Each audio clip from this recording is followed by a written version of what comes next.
ఈరోజు దేవుని వాగ్దానం యెషయా గ్రంథం 9వ అధ్యాయం 6వ వచనం. ఏలయనగా మనకు శిశువు పుట్టెను, మనకు కుమారుడు అనుగ్రహింపబడెను. నా ప్రియ సహోదరి సహోదరులారా, దేవుడి రోజు మీతో వాగ్దానం చేస్తూ ఉన్నాడు. మనకు శిశువు పుట్టెను, మనకు కుమారుడు అనుగ్రహించబడెను.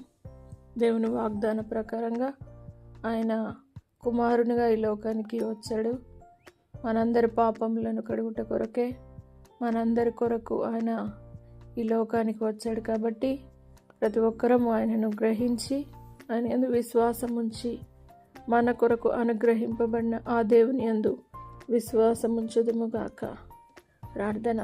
పరిశుద్ధుడా, నమ్మదగిన దేవా, నీ వాక్కు వాగ్దానం సెలవిచ్చిన విధంగా ఏలయనగా మనకు శిశువు పుట్టెను, మనకు కుమారుడు అనుగ్రహించబడిన వాగ్దానాన్ని ప్రతి ఒక్కరి జీవితంలో దేవాని స్తోత్రం యేసయ్యా.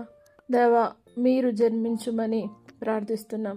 ప్రతి ఒక్కరిని వ్యక్తిగతంగా దేవాని స్తోత్రం యేసయ్యా దర్శించి ప్రతి ఒక్కరి హృదయంలో జన్మించి ప్రతి ఒక్కరికి నాయననికి స్తోత్రం మీ జన్మను గురించిన వార్తను దేవ తెలియజేసి లోక పాపములను మోసుకొని పోయే గొర్రె పిల్లగా ప్రతి ఒక్కరి జీవితంలో మేళ్ల చేత నింపుమని యేసు పరిశుద్ధ నామమును బట్టి అడిగి వేడుకుంటున్నాము తండ్రి. ఆమేన్. దేవుడు మిమ్మల్ని దీవించును గాక.